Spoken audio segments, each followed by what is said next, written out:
Hai, welcome back. Gadis Bola akan menyajikan informasi seputar Timnas Indonesia.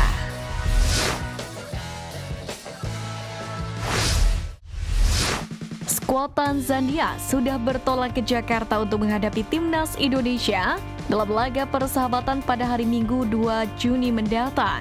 Melalui akun media sosial, tim berjuluk Taifa Stars itu mengabarkan bahwa tim telah bertolak dari Bandara Julius Nyerere Dodoma ke Indonesia sejak Rabu sore kemarin. Dalam foto-foto yang diunggah, nampak rombongan tim antusias bertolak ke Indonesia. Dalam pertandingan esok hari, Indonesia sendiri berpeluang mendapatkan hasil positif dari melawan Tanzania. Pasalnya, sebanyak 12 pemain dari Taifa Stars yang dipanggil untuk kualifikasi Piala Dunia 2026 bakal absen melawan Indonesia. Sebanyak 12 pemain itu terdiri dari 6 pemain Azam dan 6 pemain Young Africans atau Yanga. Maka dari itu, dengan mempunyai skuad terbaik, Indonesia pun berpeluang mendapatkan hasil positif dari melawan Tanzania. Kemenangan pun bisa menambah kepercayaan diri Indonesia saat bentrok dengan Irak dan Filipina. Timnas Indonesia berpeluang lolos putaran ketiga kualifikasi Piala Dunia 2026 zona Asia. Di sisi lain, ASEAN Cup 2024 juga akan digelar. Untuk mengatasi hal ini, Sintayong pun membuka opsi untuk membentuk dua skuad Timnas Indonesia, di mana skuad utama yang berisi pemain inti diproyeksikan untuk fokus pada kualifikasi Piala Dunia 2026. Sedangkan skuad kedua akan diisi oleh pemain Liga 1 untuk memperkuat tim di ASEAN Cup. Ide Sintayong ini pun mendapatkan pujian dari media Vietnam Soha. Mereka menilai ini adalah solusi cerdas untuk mengatasi padatnya jadwal dan keterbatasan pemain, karena memang ASEAN Cup bukan turnamen FIFA. Beberapa nama pemain lokal seperti Malik Rizaldi dan Stefano Lillipali pun diprediksi akan masuk dalam skuad kedua Timnas Indonesia untuk ASEAN Cup 2024. SUGBK, stadion berkapasitas 78.000 kursi itu akan jadi arena dua pertandingan Timnas Indonesia pada lanjutan putaran kedua kualifikasi Piala Dunia 2026 zona Asia Grup F. Skuad Garuda sendiri akan melawan Irak pada 6 Juni, kemudian Filipina pada 11 Juli. Jelang pertandingan krusial ini, Menpora RI Dito Aryo Tejo pun menyebut perawatan rumput SUGBK dilakukan secara maksimal. Karena memang tak bisa dibantah, kualitas rumput jadi salah satu faktor pendukung perjuangan tim merah putih. Legenda sepak bola Indonesia Bambang Pamungkas mengaku akan kembali ke Timnas Indonesia. Hal itu disampaikan mantan pemain Persija Jakarta melalui unggahan Instagram pribadinya @bp20. Belum diketahui BP kembali ke Timnas Indonesia untuk mengisi posisi tertentu.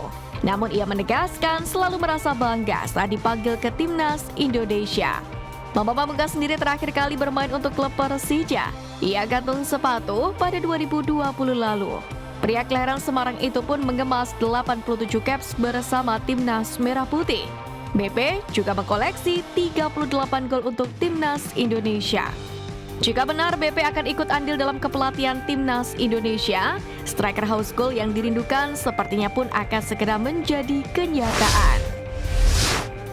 Timnas Malaysia mengalami nasib miris, berniat menggelar laga uji coba internasional sebelum bersua Kyrgyzstan di batch D kelima grup D, tapi tidak kesampaian.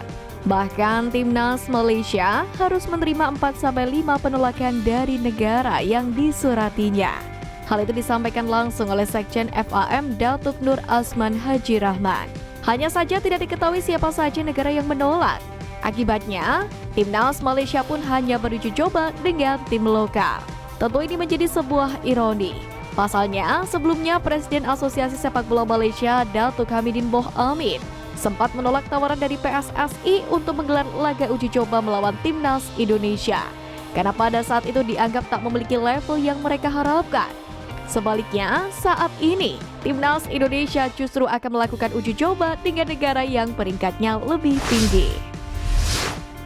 Kepada media Jepang, Justin Hubner membeberkan ambisi besar bersama Timnas Indonesia dan peningkatan karirnya di Cerezo Osaka. Hubner berambisi untuk membawa Indonesia lolos ke putaran ketiga kualifikasi Piala Dunia 2026. Pasukan Garuda hanya membutuhkan satu kemenangan untuk memastikan satu tempat ke babak selanjutnya. Hafner yang bergabung Cerezo dengan status pinjaman dari Wolverhampton Wanderers ini menilai bahwasanya skuad Garuda saat ini sudah punya potensi untuk berprestasi. Sementara itu Hafner sendiri baru bisa bergabung dengan skuad Garuda selepas laga terakhir bersama Cerezo pada 2 Juni mendatang. Menpora Dito Aryo Tejo menyebut Komisi 3 dan Komisi 10 DPR RI akan membahas proses naturalisasi dari calon pemain timnas Indonesia, Kelvin Verdong dan Jens Raven pada rapat hari Senin 3 Juni mendatang. Dengan demikian, 2 pemain tersebut bisa membela timnas Indonesia secepatnya. Bahkan Dito mengupayakan Verdong dan Raven bisa merebut lawan Irak dan Filipina. Kami usahakan bisa main lawan Irak, minimal bisa main lawan Filipina. Tapi sekarang fokus ke pencapaian, ujar Menpora. 5 pemain keturunan sudah bergabung dalam pemusatan latihan timnas Indonesia U20 di Como, Italia pada Rabu kemarin. Kelima pemain keturunan Indonesia di Eropa yang dimaksud tersebut adalah Maurizio Hidoke, Dion Bark, Sim Yevel, Tim Gipanas, dan Jens Raven. Adapun 1 pemain keturunan lainnya, yakni Sacha Dayton, akan segera menyusul. Dengan kata lain, akan ada 6 pemain keturunan yang akan bergabung dengan Indonesia U20 dalam pemusatan latihan di Como untuk persiapan turnamen Toulon Cup 2024 di Prancis. Sebuah asa diapungkan oleh Akmal Marhali terkait polemik tak dipanggilnya Elkan Bagot ke timnas Indonesia. Koordinator Save Our Soccer atau SOS ini berharap agar alasan tak dipanggilnya sang pemain diungkapkan ke publik. Menurut Akmal, PSSI seharusnya membuka alasan mereka terkait tak dipanggilnya Elkan Bagot. Pasalnya hal ini bisa menjadi pelajaran bagi para pemain lain untuk lebih bagus lagi dalam bersikap.